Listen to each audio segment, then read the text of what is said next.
नमस्कार, स्वागत है आप सभी लोगों का team education India online institute में। मैं अंकित सिंह विज्ञान विषय के साथ एक बार फिर से आप सभी लोगों का स्वागत करता हूं। कल हमने एक बहुत महत्वपूर्ण टॉपिक ह्यूमन हार्ट पर अध्ययन किया था और उसके अंतर्गत बहुत ढेर सारी बातों को हमने आपको बताया था। ह्यूमन हार्ट एक ऐसा महत्वपूर्ण टॉपिक है जिसको लोग पढ़ाने से भी कतराते हैं और लोग पढ़ने से भी जो है कहीं ना कहीं उसको बहुत रुचिकर नहीं हो पाता है। सारी चीजें उलझी हुई होती हैं तो लोग उसके बारे में लोग घबराते हैं। तो आज हम ह्यूमन हार्ट को थोड़ा सा भी कंटिन्यू करेंगे। कुछ चीजें और बतानी थी उसको हम उसमें ऐड करेंगे, उसके पश्चात आगे हम मूव करेंगे। कल कहीं से कोई दिक्कत है तो आप बताइए, नहीं तो आप आगे चले आगे। जरा Om OP Yadav ji everything in IT, Ram Ram. चलिए मधु कश्यप जी, अरविंद जी, हाँ विभूति जी, सोनाली सिंह जी, वंदना जी, सुधीर कुमार जी। सर हम यूज नोट नहीं कर पा रहे हैं, बस अच्छे से सुनते हैं। ठीक है, सुनते रहिए। हाँ ठीक है। क्या लिखा गया है? कल का लेक्चर ऑसम था। ठीक है, वैसे आपके सारे लेक्चर ऑसम होते हैं। चलिए थैंक यू। हाँ वेरी इंटरेस्टिंग टॉपिक। ठीक है। हाँ देखिए, मैं बार बार कहता हूं कि चीजों को थोड़ा सा आप हमेशा आसान बनाने की कोशिश करिए। ठीक है कि जब कोई चीज बहुत ज्यादा उलझन में हो जाती है, बहुत चीजें उलझी हुई होती हैं, तो वहां पे हम सारी चीजों को सही से नहीं देख पाते। शुरुआत करते हैं ह्यूमन हार्ट से ही। एक बार मैं तेजी से रिकैप करूंगा तो आप हर रोज की तरह पहले आप कंसंट्रेट रहेंगे। मेरी बातों को केवल आपको सुनना है, बहुत रिलैक्स मोड में। ठीक है, और एक ही बार में मैं सारी चीजों को जो कल हमने बताया था एक सिस्टमैटिक ढंग से मैं एक्सप्लेन कर दे रहा हूं। ठीक है, हमने आपको बताया था कि जब हमारी कोशिकाओं से कंसंट्रेट हो जाइएगा, अब आपको कोई भी कमेंट नहीं करना है। ठीक है, मेरी बात ध्यान समझिए। हमने आपको बताया था कि जब हमारी की कोई भी कोशिका के पास ऑक्सीजन नहीं होता है तो वह कोशिका के पास या उस कोशिका के पास जिसके पास ऑक्सीजन नहीं है कैसे पहुंचेगा? तो ये पहुंचता है ह्यूमन हार्ट के द्वारा। मानव हृदय उस ब्लड को पंप करता है जिसमें ऑक्सीजन होता है। यानी मानव हृदय का सबसे महत्वपूर्ण कार्य क्या होता है? एक प्रकार का पंपिंग स्टेशन होता है। ये रुधिर को पूरे शरीर में पंप करने का कार्य करता है, भेजने का कार्य करता है। तो शुरुआत में हमने शुरुआत किया था कि ये दो सुपीरियर वेना केवा और यहाँ पे होता है inferior vena cava. Superior vena केवा और इंफीरियर वेना केवा से अशुद्ध रुधिर, इम्प्योर ब्लड यानी कि डीऑक्सीनेटेड ब्लड यानी कि जिसमें ऑक्सीजन नहीं पाया जाता है, वह ब्लड इसमें आता है। किसमें आता है? तो राइट एट्रियम में आता है, दाहिने अलिंद में आता है। दाहिने अलिंद में रुधिर रहता है। उसके पश्चात जो है जब ये हिस्सा स्क्वीज होता है, सिकुड़ता है, तो यहां से रुधिर जो है नीचे की तरफ आ जाता है, अर्थात किसमें आ जाता है? राइट वेंट्रिकल में आ जाता है। यानी कि पहले राइट एट्रियम में, फिर राइट वेंट्रिकल में आ जाता है। राइट वेंट्रिकल जब स्क्वीज होता है तो रुधिर नहीं निकल पाता, ना इधर निकल पाएगा, ना इधर निकल पाएगा, ना ऊपर की तरफ। तो रुधिर क्या है? एक नली के रास्ते जो है बाहर निकलता है और पहुंच जाता है फेफड़े के पास यानी कि लंग्स के पास। वह नली जो हृदय से इस अशुद्ध रुधिर को फेफड़े तक लेकर जाने का कार्य करती है, इसको हमने पल्मोनरी आर्टरी कहा था। इसको हमने पल्मोनरी आर्टरी कहा था। और हमने आपको ये बताया था कि जितनी भी आर्टरी होती है, जितनी भी प्रकार की धमनियां होती हैं, उन सारे की सारे धमनियों में शुद्ध रुधिर का प्रवाह होता है।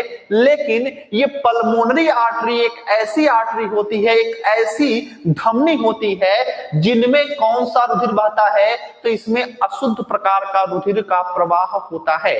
देन हमने कहा था कि लंग्स यानी कि फेफड़ा हमारा इसमें ऑक्सीजन मिला देगा, और जब ऑक्सीजन मिला देगा तो यह ब्लड कैसा हो जाएगा? वह ब्लड शुद्ध हो जाएगा। किस प्रकार का हो जाएगा? वह ब्लड शुद्ध हो जाएगा। तो ये शुद्ध ब्लड जो है यह किस नली के द्वारा जो है पुनः प्रवेश करता है? तो चार छोटी छोटी नलियां होती हैं जिसको पल्मोनरी वेन कहा जाता है। पल्मोनरी वेन फुफ्फुस महाशिरा कहा जाता है। और हमने ये आपको बताया है कि जितने भी वेन्स होती हैं, जितनी भी शिराएं होती हैं, जितनी भी शिराएं होती हैं, उन शिराओं में हमेशा और हमेशा अशुद्ध रुधिर प्रवाह करता है। लेकिन ये पल्मोनरी आर्टरी या फुफ्फुस महाशिरा जो है एक ऐसा महाशिरा है जिसमें शुद्ध रुधिर का प्रवाह हो रहा है।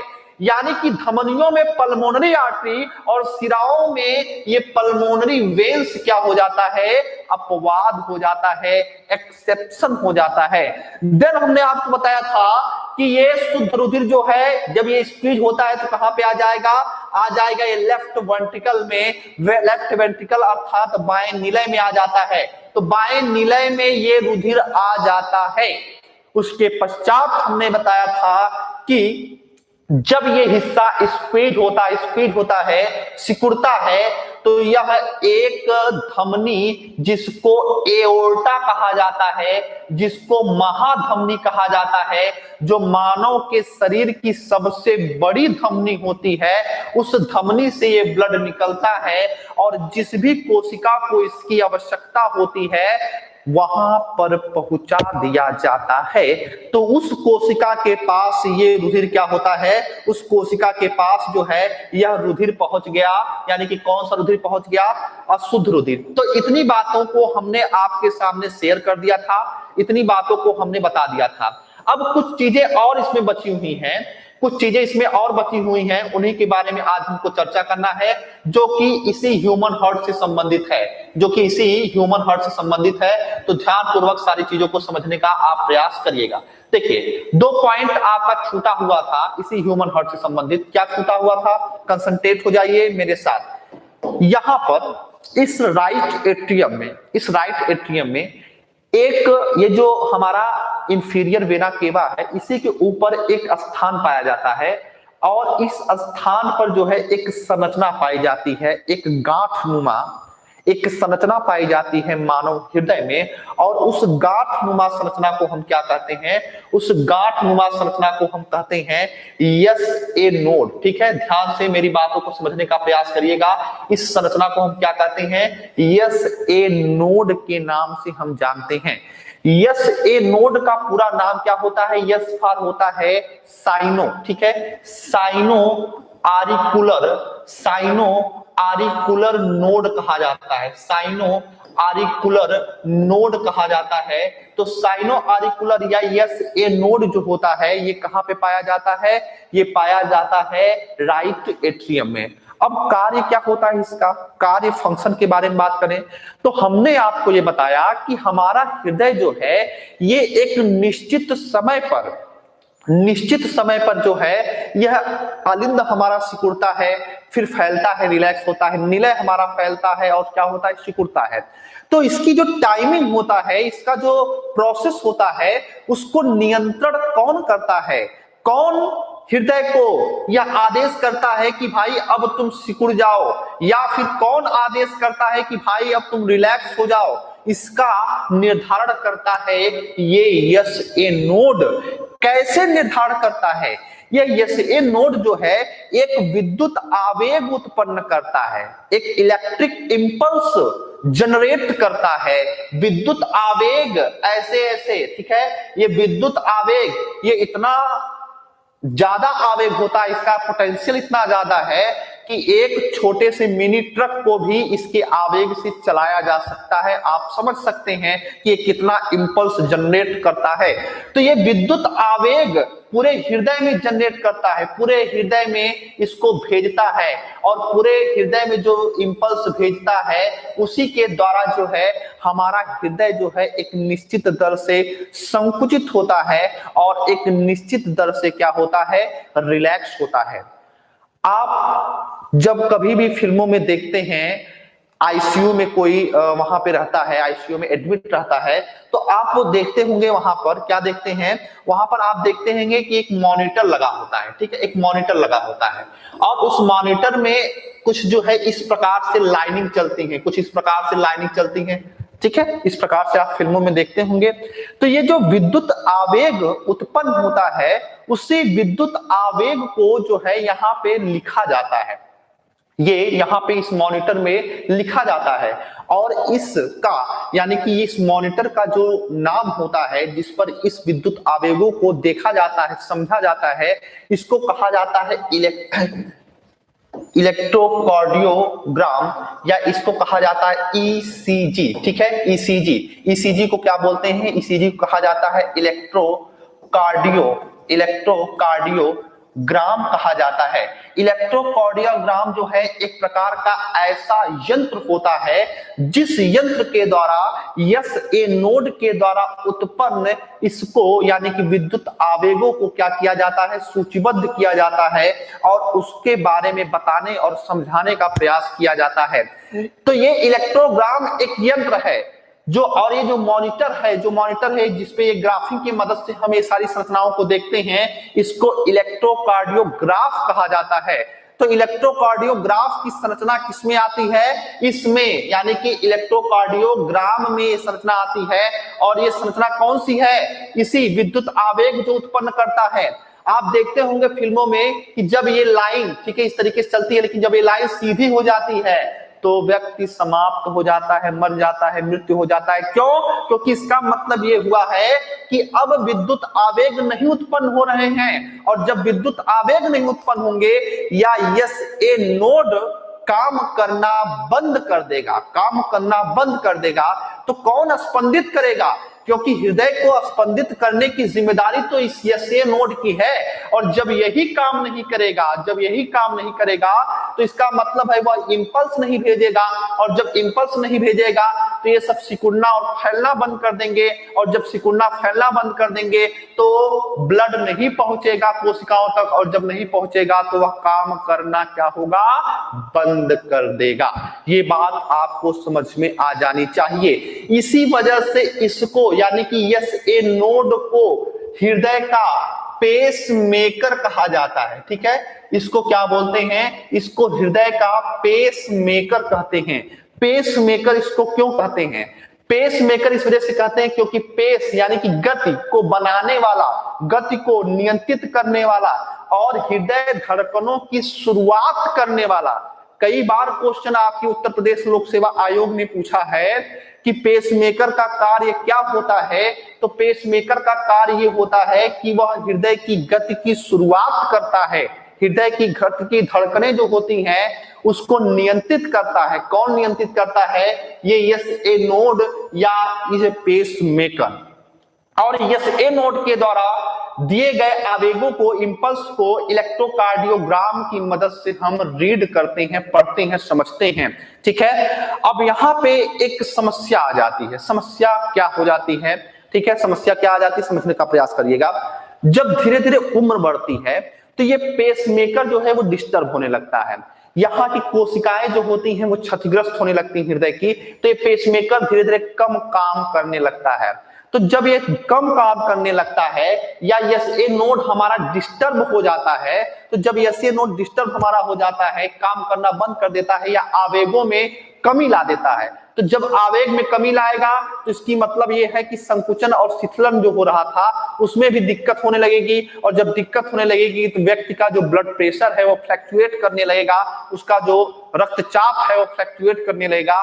तो वह डॉक्टर के पास जाता है। तो डॉक्टर जो है एक कृत्रिम पेसमेकर लगाता है। ठीक है, एक कृत्रिम पेसमेकर लगाता है।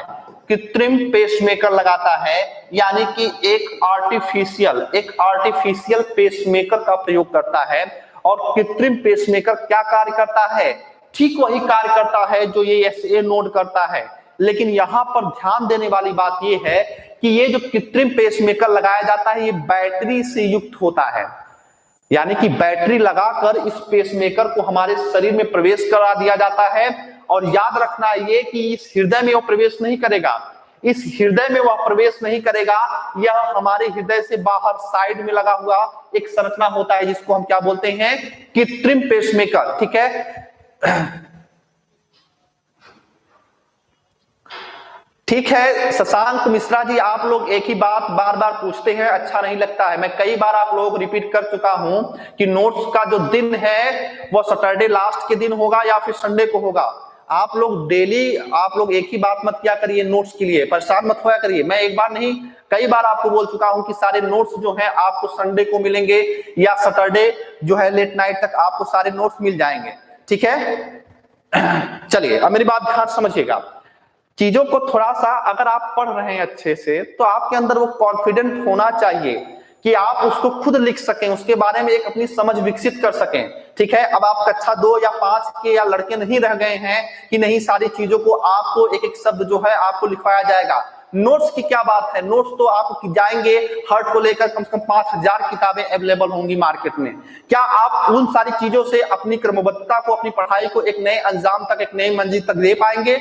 नहीं दे पाएंगे। समझना ज्यादा जरूरी होता है, समझ विकसित करना ज्यादा जरूरी होता है। बात समझ में आ रही है? बीईओ का आप एग्जाम देंगे, अगर मैं बात करूंगा निबंध की, मैं बात करूंगा या आगे मेंस की मैं बात करूंगा, तो वो आपके अंदर वो अप्रोच आ जाना चाहिए कि अगर आप ह्यूमन हार्ट को, मैं 2 दिन से लेक्चर दे रहा हूं और लगभग 1.5 घंटे का लेक्चर समाप्त हो चुका है, तो क्या आपके अंदर वो कैपेबिलिटी नहीं है कि आप 2 लाइन लिख सके उसके बारे में? क्या आपके अंदर वो कैपेबिलिटी नहीं है कि आप उसके लिए 2 पेज लिख सके? जरूर लिख सकते हैं, लेकिन लिखने की आदत डालिए।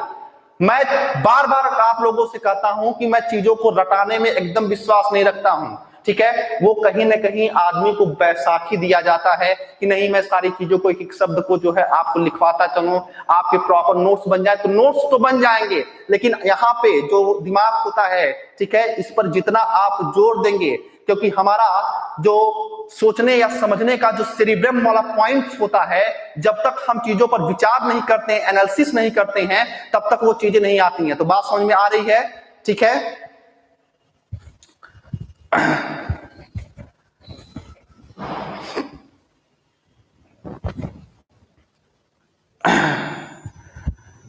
हाँ, तो यही चीज आप लोग थोड़ा सा समझा करिए। आप मैच्योर हैं, आप में से बहुत लोग जो हैं फोन कॉल्स आते हैं, खुद अध्यापक हैं, ठीक है, खुद अध्यापक हैं और आगे भी आप एक अधिकारी बनने के चरण में हैं। तो ये छोटी छोटी चीजों को लेकर आप परेशान ना होया करिए। हम लोगों से जितना हो रहा उससे हम लोग कहीं अधिक करने की कोशिश कर रहे हैं। आपके लिए लगातार 10 स्टाफ बैठे हैं और वो लगातार वर्क कर रहे हैं, ठीक है। बहुत ज्यादा प्रेशर है, लेकिन उसके बावजूद भी हमने जो भी कमिटमेंट आपसे किया है, आप इधर उधर नहीं पाएंगे। उसी कमिटमेंट के अनुसार उसी दिन जो है सारी चीजों को हम लेके कर रहे हैं। अभी हमने आपको बताया ना कि हर हफ्ते का जो है आपको टेस्ट पेपर प्रोवाइड किया जाएगा, उस पर सारी चीजें काम हो रही हैं। तो आप लोग थोड़ा सिस्टमैटिक ढंग से चलिए, ठीक है।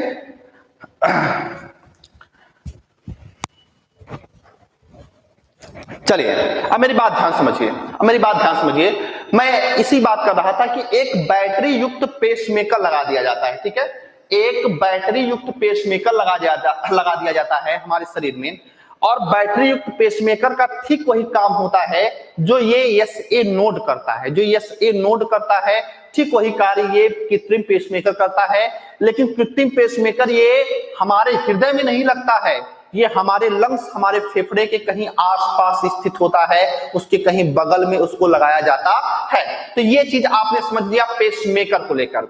अब यहां पर एक पॉइंट और समझना है। क्या पॉइंट समझना है? ध्यान समझिएगा कि एक धमनी होती है, एक धमनी होती है ये यहां पर, ठीक है। ये जस्ट आपका यहां पर पाई जाती है, इसकी लोकेशन है यहां पर। इस धमनी को क्या बोलते हैं? इस धमनी को कहा जाता है कोरोनरी धमनी, ठीक है। इस धमनी को कहा जाता है कोरोनरी धमनी कहा जाता है। तो कोरोनरी धमनी का कार्य क्या होता है?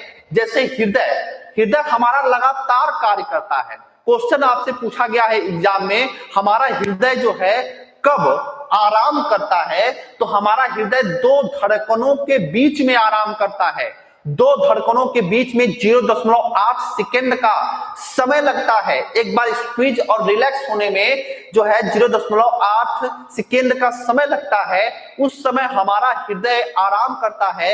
यानी हमारा हृदय कब आराम करेगा? तो 2 धड़कनों के बीच में आराम करता है। तो कोरोनरी धमनी का कार्य क्या होता है? हृदय तो सारे शरीर में रुधिर भेजने का कार्य कर रही है, ऑक्सीजन भेजने का कार्य कर रही है, पंपिंग कर रहा है। लेकिन हमारा हृदय भी तो एक संरचना है, वह भी तो एक कोशिकाओं का बना हुआ समूह है, वो भी तो एक अंग है। तो क्या उसको ऑक्सीजन नहीं चाहिए? उसको भी ऑक्सीजन चाहिए, उसको भी पोषण चाहिए, उसको भी ग्लूकोज चाहिए। तो वो कैसे मिलेगा? वो भी तो ब्लड के द्वारा मिलेगा।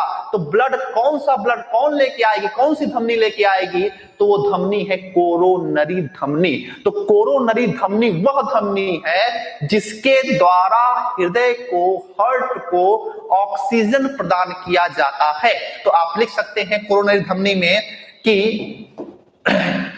इस धमनी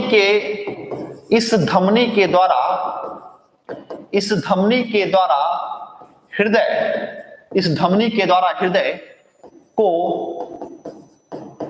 पोषण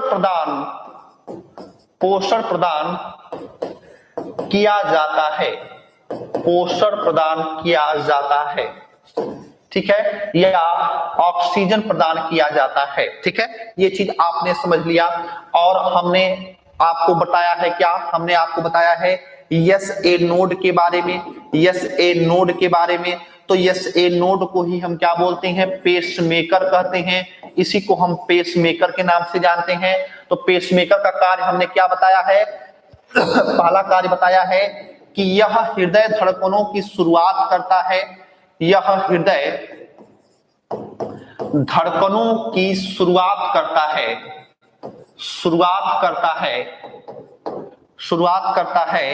और दूसरा पॉइंट क्या लिखेंगे?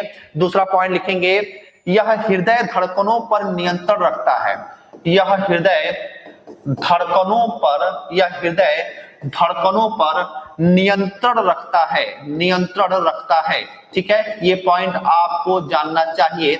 और इसी हृदय धड़कनों से संबंधित एक पॉइंट और याद रखिएगा, वो ये पॉइंट है कि एक तत्व बहुत महत्वपूर्ण होता है हृदय धड़कनों पर नियंत्रण के लिए, वो है पोटेशियम, ठीक है। ये भी क्वेश्चन आपसे पूछा गया है, तो इसको भी याद रखिएगा।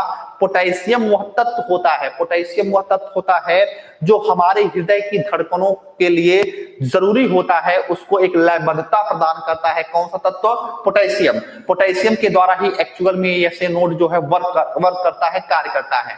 तो ये ऐसे नोड के बारे में हमने पढ़ लिया, कोरोनरी धमनी के बारे में पढ़ लिया।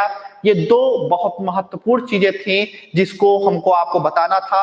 अब कहीं से कोई दिक्कत है, ठीक है, अब कहीं से कोई दिक्कत है तो आप बता सकते हैं। अब हृदय से कोई भी दिक्कत है तो आप बता सकते हैं। इवन अगर मैं आपसे पूछूं कि क्या ब्लड के चैप्टर में कोई दिक्कत है तो आप बता सकते हैं। पूरा ब्लड, और जाइएगा उत्तर प्रदेश लोक सेवा आयोग के 50 साल के क्वेश्चन पेपर को उठा लीजिएगा और सॉल्व करिएगा। उसके बाद अगर क्वेश्चन आपका नहीं सॉल्व होगा तो फिर आइएगा और बताइएगा, ठीक है।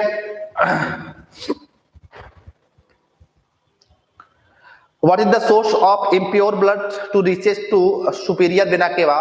राजसेन जी, एक चीज मैं आपको बता दूं कि ये जो धमनी होती है, ठीक है, धमनी जो होती है, आर्टरी जो होती है, आगे चल के ये धमनियों में बढ़ती है, और ये धमनियां जो है आगे चल के धमनिकाओं में बढ़ती हैं, ठीक है, धमनिकाओं में बढ़ती हैं,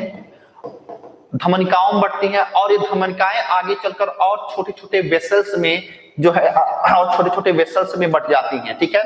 तो ठीक उसी प्रकार से सिरा होती है, फिर सिराएं होती हैं, उसके बाद जो है कई सिराएं आपस में छोटे छोटे बन के वेसल्स बन जाती हैं। तो ये छोटे छोटे धमनियों की मदद से धमनिकाओं में ब्लड आता है, उसके पश्चात धमनियों में ब्लड आता है, उसके पश्चात धमनी में ब्लड आता है। तो इस प्रकार से आगे बढ़ता है, ठीक है। प्लेटलेट्स और श्वेत रक्त कणिकाएं मृत होने के बाद रक्त से कैसे बाहर जाती हैं? रक्त से कैसे बाहर जाती हैं? सीधे सीधे हमने आपको बताया कि जब ये मरती हैं, प्लेटलेट्स का भी हिस्सा जब मरता है, ठीक है, प्लेटलेट्स का हिस्सा जब मरता है तो वो धीरे धीरे वो ब्लड के ही माध्यम से जो है वो चला जाता है छोटी आंत में, छोटी आंत से बड़ी आंत में, और बड़ी आंत से जो है हमारे गुदा द्वारा इसको बाहर कर दिया जाता है। हाँ, स्टीफन, आकाश जी स्टीफन हेल्स है, ठीक है, स्टीफन हेल्स, ठीक है। स्टीफन हेल्स ने सबसे पहले रुधिर दाब की गणना किया था, बिल्कुल सही है। हाँ, सिरा ग्रीन क्यों दिखाई देता है? अब इस पे हम बात करते हैं। नहीं, देखिए, नहीं दीक्षा जी, गुस्सा होने की कोई बात ही नहीं है। आप लोगों से गुस्सा होके हम कहां पे रह पाएंगे, ठीक है। आप लोग बस गुस्सा मत होइए, हम आप लोगों से गुस्सा नहीं है, ठीक है। सबसे अधिक और पाया जाने वाला, सबसे कम पाया जाने वाला हमने बताया है आलोक यादव जी पिछले लेक्चर में। क्यों आप लोग बार बार वो कर रहे हैं? ठीक है, ओ निगेटिव और ओ में कैसे यूनिवर्सल डोनर में माना जाता है, पवन जी इसके बारे में भी हमने बता दिया। आप लोग इसका मतलब पिछला लेक्चर सही से नहीं देखे हैं। हमने आपको बताया है कि क्यों ओ पॉजिटिव या ओ निगेटिव क्यों यूनिवर्सल डोनर या एक्सेप्टर होता है, उसके बारे में हमने आपको बताया है। ठीक है, चलिए अब मेरी बात ध्यान समझिए। एक क्वेश्चन इसमें आया है कि सिराओं का नीला क्यों होता है, समझिएगा क्यों नीला होता है। एक चीज आप हमेशा याद रखिएगा, अगर मैं धमनी और सिरा में अंतर आपको बताऊं, एक तरफ अगर आप धमनी लिखिए, एक तरफ आप सिरा लिखिए, एक तरफ धमनी और दूसरी तरफ क्या, सिरा। अब धमनी की अगर हम बात करेंगे, अगर धमनी की बात करेंगे तो धमनियों में हमने आपको बताया क्या, धमनियों में पहला पॉइंट आप लिखेंगे कि धमनियां हमेशा और हमेशा क्या कहेंगी, शुद्ध रुधिर का प्रवाह करती, हमेशा हमेशा शुद्ध रुधिर का प्रवाह होगा। केवल और केवल क्या अपवाद है, तो पल्मोनरी आर्टरी। ठीक है, पल्मोनरी आर्टरी जो है वो अपवाद है, हमेशा याद रखिएगा, ये बहुत इंपॉर्टेंट क्वेश्चन है। शुद्ध रुधिर बहता है, शुद्ध रुधिर बहता है, और आप लिखेंगे एक्सेप्शन में या अपवाद में आप लिखेंगे क्या, अपवाद में लिखेंगे पल्मोनरी आर्टरी या फुफ्फुस महाधमनी, या क्या लिखेंगे, फुफ्फुस महाधमनी जो है इसका क्या होती है, अपवाद होती है। इसके पश्चात अगर सिराओं के बारे में हम बात करें, सिराओं के बारे में, तो सिराओं में हमेशा कौन सा रुधिर बहता है, अशुद्ध रुधिर का प्रवाह होता है। कौन से रुधिर का, अशुद्ध रुधिर का प्रवाह होता है। और इसमें अपवाद क्या है, तो इसमें अपवाद है क्या, पल्मोनरी वेन्स है या फुफ्फुस महाशिरा है। अब मेरी बात ध्यान से समझने का प्रयास करिएगा। अब एक लोगों ने क्वेश्चन बहुत अच्छा पूछा है कि सिराएं क्यों नीली होती हैं, ठीक है, क्यों हरा दिखाई देता है, जबकि हमारा ब्लड जो होता है, ब्लड का रंग लाल होता है। आज से आप एक चीज जान लीजिएगा, हमारे ब्लड का जो रंग होता है, हमारे रुधिर का जो रंग होता है वह हल्का नीला होता है। ठीक है, याद रखिएगा, आपको जो ब्लड दिखाई देता है वह हल्का नीले कलर का होता है, नीले कलर का होता है। ठीक है, आप धमनियों देख रहे हैं ना, सॉरी हल्का नीला नहीं, हल्का बैगनी। ठीक है, इसको नीला नहीं करके आप इसको हल्का बैगनी कलर का होता है। ठीक है, हल्का बैगनी कलर का होता है हमारा ब्लड। लेकिन जब इस ब्लड में ऑक्सीजन मिला दिया जाता है, ऑक्सीजन मिला दिया जाता है, तो वह ब्लड क्या हो जाता है, और ब्लड जैसे ही ऑक्सीजन से मिलता है, यानी कि ब्लड में कौन है, ब्लड में हीमोग्लोबिन है, तो जैसे ही ये हीमोग्लोबिन इस ऑक्सीजन से मिलता है तो यह बना लेता है ऑक्सी हीमोग्लोबिन, या क्या बना लेता है, ऑक्सी हीमोग्लोबिन में एक कन्वर्ट हो जाता है, ऑक्सी हीमोग्लोबिन में एक कन्वर्ट हो जाता है। और जब ऑक्सी हीमोग्लोबिन में कन्वर्ट हो जाता है तब इसका रंग कैसा हो जाता है, तब इसका रंग हो जाता है लाल। और ऑक्सी हीमोग्लोबिन में कन्वर्ट हुआ, इसका मतलब है हीमोग्लोबिन लेकर जा रहा है, तो किसमें लेकर जा रहा होगा, धमनियों की बात हो रही है। तो धमनियां इसी वजह से वो लाल रक्त को लेकर जाती हैं जिसमें ऑक्सीजन रहता है, तो वो लाल रंग का। और सिराओं में हमेशा अशुद्ध रुधिर प्रवाह हो रहा है, अशुद्ध रुधिर प्रवाह हो रहा है, इसका मतलब ऑक्सीजन नहीं है, ऑक्सीजन नहीं है तो ब्लड का कलर कैसा हो जाएगा, हल्का बैगनी कलर का हो जाता है। यानी कि ऑक्सीजन मिलने के पश्चात वो लाल होता है, क्योंकि ऑक्सीजन मिलता है तो किसके द्वारा, आपने पढ़ा हीमोग्लोबिन के द्वारा। तो हीमोग्लोबिन ही तो वो फैक्टर है जो रुधिर को रंग लाल कर रहा था। हमने कहा ना रुधिर का रंग क्यों लाल होता है, तो हीमोग्लोबिन के कारण। तो जब सिराओं में अशुद्ध रुधिर बह रहा है, ऑक्सीजन नहीं पाया जा रहा है, तो इसका मतलब क्या हुआ, इसका मतलब है कि उसमें हीमोग्लोबिन है ही नहीं। तो ये फैक्टर होता है, इस वजह से जो है वो बैगनी रंग का होता है। ठीक है, ठीक है। हाँ, अब एक पॉइंट और यहां पे याद रखिएगा। ठीक है, एक पॉइंट और याद रखिएगा, सिस्टोलिक डायस्टोलिक प्रेशर के बारे में हमने आपको बताया है। ठीक है, बबलू सिंह जी, बबलू सिंह जी, हमने सिस्टोलिक डायस्टोलिक प्रेशर के बारे में हमने बताया है। देखिए सिस्टोलिक डायस्टोलिक प्रेशर भी आप समझ लीजिए, क्यों कृपा कर रहे हैं, लीजिए ध्यान से देखिए। अगर मान लीजिए एक बाल्टी है, ठीक है, एक बाल्टी है, और इस बाल्टी में भरा है क्या, इस बाल्टी में भरा है पानी, इस बाल्टी में भरा है पानी, समझिए समझिए ध्यान से, पानी भरा है, मान लीजिए एक पाइप है, एक पाइप है, और इस पाइप के द्वारा पानी जो है निकल रहा है। ठीक है, पानी की मदद से पानी निकल रहा है। अब इस बाल्टी को हमने क्या किया, इस बाल्टी को हमने ऐसे दबा दिया, प्रेस कर दिया। जैसे ही बाल्टी को हमने इसका आयतन कम किया तो यहां से ज्यादा मात्रा में पानी निकलेगा। मान लीजिए यहां से पानी क्या निकल गया, 2 लीटर का पानी निकल गया यहां से। जब इसको हमने दबाया तो 2 लीटर, आयतन कम हो गया ना, तो 2 लीटर पानी निकल गया।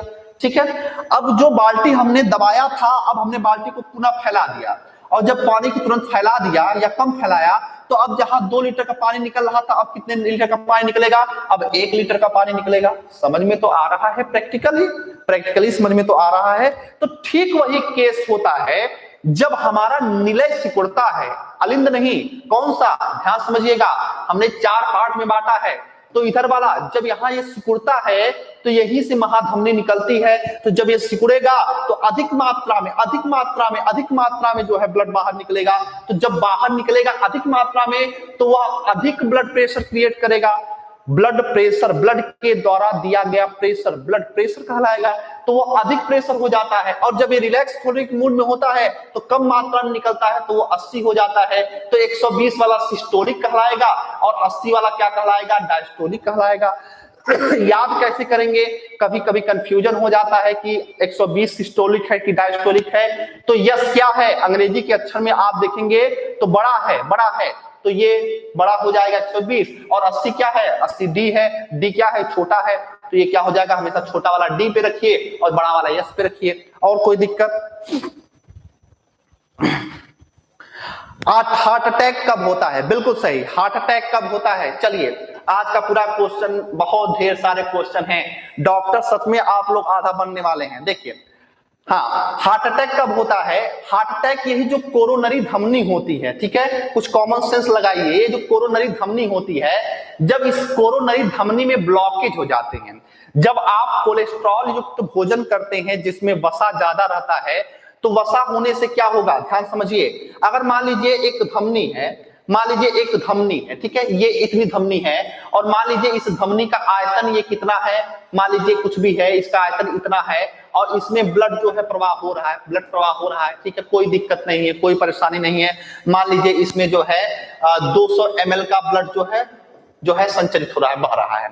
अब आपने क्या किया, अब आप भोजन ऐसा कर रहे हैं, रोज मीट मुर्गा मछली खा रहे हैं, आप अच्छे से दबाकर खा रहे हैं, अच्छे से घी का सेवन कर रहे हैं, ठीक है, चावल खा रहे हैं। तो इससे क्या होगा, इसकी धमनियों पर जो है यहाँ पर ये वसा जम जाएगा, ठीक है, यहाँ पे वसा जम जाएगा, इधर भी वसा जम जाएगा, इधर भी वसा जम जाएगा, ठीक है, कोलेस्ट्रॉल इधर भी जम जाएगा। और जब ये जम जाएगा तो अब आप खुद बताइए, जब ये जम जाएगा तो अभी तक तो 200 ml बह रहा था रुधिर, अब क्या होगा, अब धीरे धीरे रुधिर क्या होगा, कम बहेगा, क्योंकि क्षेत्रफल कम हो गया, आयतन क्या हो गया इसका, कम हो गया है। और जब कम हो गया है तो इसका मतलब अब 150 ml रुधिर बहना चाहेगा, लेकिन बहना कितना रहा है, 200, और कितना चल रहा है 150। तो इसका मतलब है जब 200 आएगा इसने ही क्षेत्र में, तो इसकी दीवारों पे क्या करेगा, दीवारों पर प्रेशर डालेगा, और जब प्रेशर जाएगा तो हम लोगों को हो जाएगा हाइपरटेंशन। क्या हो जाएगा, उच्च रुधिर दाब हो जाएगा, हाइपरटेंशन हो जाएगा। तो रुधिर वाहिनियों पे उच्च रक्तदाब होने से क्या होता है, हाई ब्लड प्रेशर हो जाएगा। क्या हो जाएगा, हाई ब्लड प्रेशर हो जाएगा। और यहाँ पे हाई ब्लड प्रेशर जब होता है तो धीरे धीरे हमारी वह कोरोनरी धमनी पर आघात करता है, या तो कोरोनरी धमनी पे जब वसा जम जाएगी तो वह कम ऑक्सीजन ले पाएगा, तो वहां पे छोटा हार्ट अटैक होगा। हार्ट अटैक भी 3 तरीके से होते हैं, ठीक है। तो यहाँ पे जब ब्लॉकेज होता है तो हार्ट अटैक बहुत कम वाला होगा। लेकिन जब एक कोरोनरी धमनी जब कभी कभी ब्रेक हो जाती है, इतना प्रेशर पड़ जाता है, अगर एक छोटी सी पाइप है जिसकी औकात 200 ml रुधिर के लिए जाने की है, और उसमें जो है उसको हम इतना दबा दिए हैं, तो अब क्या होगा, वो पाइप फटने लगेगी। तो जब ये फट जाता है तो अब हृदय को रक्त नहीं मिल रहा है, कोरोनरी धमनी के द्वारा पोषण नहीं मिल रहा है, ऑक्सीजन नहीं मिल रहा। तो जब इसी को ऑक्सीजन नहीं मिलेगा तो बेचारा ये कैसे ऑक्सीजन सबको देगा, तो ये भी नहीं दे पाता है, ये भी तो पंप नहीं कर पाता है। तो यहाँ पे हार्ट हमारा काम करना बंद कर देता है, और उसी अवस्था को हार्ट अटैक के नाम से हम जानते हैं। तो कोरोनरी धमनी में ब्लॉकेज होने की वजह से हार्ट अटैक जैसी समस्या आती है। चलिए और कोई दिक्कत, चलिए सॉरी रिंकल चौधरी जी। हाँ ठीक है, अब चलिए, अब हमें लगता है कि हाँ बाईपास सर्जरी किसका उपाय होता है कि अगर ब्लड को किसी दूसरे माध्यम से हम पहुंचा दिए। चलिए, अब बहुत ढेर सारी चीजों को आपने पढ़ लिया, समझ लिया। अब एक पॉइंट यहाँ पे याद रखिएगा, एक क्वेश्चन पूछा जाता है सेरम के केस में, ठीक है, कि सेरम क्या होता है। ठीक है, सेरम क्या होता है, सेरम हम किसको कहेंगे। तो सेरम के बारे में याद रखिएगा कि जब प्लाज्मा से हम फाइब्रिनोजन नामक प्रोटीन, ठीक है, जब हम प्लाज्मा में आप जानते हैं प्रोटीन होता है जिसका नाम क्या होता है, फाइब्रिनोजेन नामक प्रोटीन होता है। तो फाइब्रिनोजेन नामक प्रोटीन को जब हम प्लाज्मा से निकाल लेते हैं तो शेष बचा हुआ जो प्लाज्मा होता है उसको हम सेरम के नाम से जानते हैं। उसको हम किस नाम से जानते हैं, उसको हम सेरम के नाम से जानते हैं। तो आप कहेंगे कि प्लाज्मा से जब इसको हम निकाल कर बाहर कर देते हैं तो वह क्या कहलाता है, वह सेरम कहलाता है। ठीक है, तो ये चीज आपको समझ में आ गया, ये चीज आपको समझ में आ गया कि सीरम किसे कहा जाता है। अब मेरी बात ध्यान समझिएगा, यहां पर हमने कुछ पॉइंट्स आपको बता रहे थे धमनी और सीरम में अंतर को लेकर। ठीक है, तो इसमें दूसरा पॉइंट क्या होगा कि धमनी जो होता है वह हमेशा हृदय से शरीर के अन्य अंगों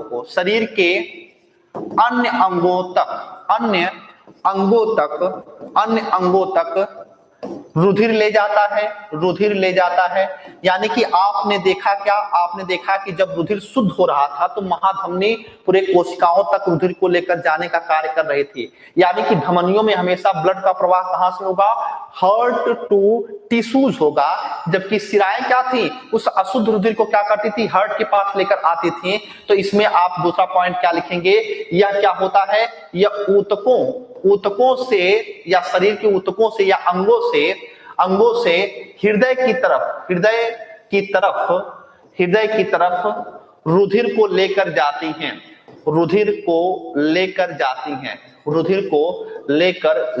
हैं। ठीक है, तो ये पॉइंट आप दूसरा समझ लिए। तीसरा पॉइंट क्या होता है इसको भी समझ लीजिए। अगर मैं धमनियों की बात करूं, ठीक है, तीसरे पॉइंट की अगर मैं बात करूं तो इस धमनियों में वाल्व नहीं पाए जाते हैं। ठीक है, इसमें वाल्व जो है वो नहीं पाए जाते हैं। जबकि अगर इसमें हम बात करें तो इसमें वाल्व पाए जाते हैं। वाल्व इसमें क्या होते हैं, पाए जाते हैं। वाल्व क्या होते हैं, जैसे मान लीजिए कोई धमनी है या कोई सिरा है तो इस सिरा में वाल्व पाया जाता है जगह जगह, और जब रुधिर यहाँ पे आगे बढ़ जाता है तो बैक नहीं हो पाता। वाल्व की विशेषता हमने आपको बताई है कि ये एक दिशी होता है। तो इसकी ये विशेषता किसमें पाई जाती है, सिराओं में। इसके अलावा चौथा पॉइंट भी हमने आपको बताया है कि ये धमनियां शरीर के कहां पे होती हैं, आंतरिक हिस्सों में, गहराई में पाई जाती हैं। जबकि सिराओं को आपने क्या पढ़ा है, सिराओं में आपने पढ़ा है कि ये शरीर के बाहरी हिस्सों में पाई जाती हैं। और क्यों बैगनी कलर की होती हैं, हल्के बैगनी कलर की, क्योंकि उसमें जो है हीमोग्लोबिन नहीं होता है, ऑक्सीजन नहीं पाया जाता है। ऑक्सीजन नहीं पाए जाने के कारण जो है उसका रंग बैगनी कलर का होता है। तो ये जितनी भी बातें थी रुधिर परिसंचरण से, ब्लड सर्कुलेटरी सिस्टम से, जो आपके एग्जाम के लिए रिलेवेंट थी, उन सारी चीजों को हमने बताने का प्रयास किया। अब हम बात करेंगे नेक्स्ट लेक्चर में रिस्पायरेटरी सिस्टम पर, यानी कि जिसको हिंदी में कहा जाता है श्वसन तंत्र। ठीक है, अभी आपको टेस्ट पेपर मिल जाएगा कल तक। उस टेस्ट पेपर को आप एंजॉय से, आनंद से जो है सॉल्व करिए और बहुत ही सीधे फोकस होकर पढ़ाई करिए। न इधर आपको जाना है न इधर जाना है, क्योंकि थोड़ा सा इधर उधर आप डाइवर्ट होंगे तो आपके रास्ते में कम से कम जो है 5.5 लाख फार्म पड़े हैं। ठीक है, तो 5.5 लाख लोग आपको काटने के लिए हमेशा तैयार हैं आपके रास्ते में। सोच समझ लीजिएगा, आपको जरा सा भी, ठीक है, बाईपास सर्जरी नहीं करवानी है, उनको आगे नहीं भेजना है, वहीं पे दृढ़ प्रतिज्ञ होके रास्ता जो है आगे बढ़ते जाना है सबसे तेजी से। तो ये तब होगा जब आप सीधे रास्ते पर चलेंगे। थोड़ा सा भी इधर उधर करेंगे, डाइवर्ट होंगे, थोड़ा सा भी, यानी कि 1 घंटे के 1000वें हिस्से में भी अगर आप डाइवर्ट हुए तो ये मानकर चलिएगा कि कम से कम हमसे 1000 लोग क्या हो गए, आगे हो गए। तो बहुत ही फोकस स्टडी करने की जरूरत है इस बचे हुए कम समय में। मैं आपको घबराना नहीं चाह रहा हूं, आपको मैं जो है डराना नहीं चाह रहा हूं, लेकिन ये मैं कह रहा हूं कि आप जिस तरीके से पढ़ाई कर रहे हैं बस उसी तरीके से लगे रहिए, हमारे साथ लगे रहिए, देखिएगा आपका रिजल्ट बहुत ही पॉजिटिव होगा, बहुत ही पॉजिटिव होगा। जैसे ओ पॉजिटिव होता है, यूनिवर्सल डोनर होता है, तो आप उतना कैपेबल हो जाएंगे कि आप भी क्या करेंगे, सबको सब कुछ सारे लोगों की इच्छाएं आप पूर्ति कर सकते हैं। चलिए मिलते हैं नेक्स्ट लेक्चर में, इजाजत दीजिए, wish you very all the best, thank you, नमस्कार, जय हिंद।